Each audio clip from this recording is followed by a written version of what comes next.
Informasi pertama di Kompas Pagi, Saudara, seorang perempuan tewas dalam kecelakaan antara sepeda motor dan truk tangki air di Simpang Jambu 2, Kota Bogor pada Minggu malam.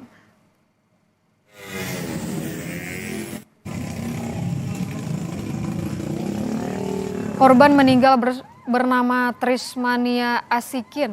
Menurut saksi, motor dan truk yang melaju beriringan dan bersenggolan saat berbelok ke arah Jambu 2. Korban yang dibonceng terpental dan tertabrak truk. Korban dievakuasi ke Rumah Sakit PMI Bogor. Kasus kecelakaan dalam penanganan unit Gakum Satlantas Polresta Bogor Kota.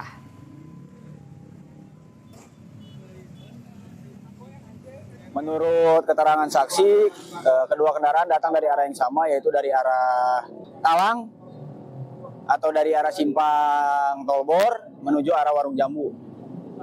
Korban berboncengan dan yang menjadi korban meninggal dunia itu merupakan penumpang dari kendaraan sepeda motor.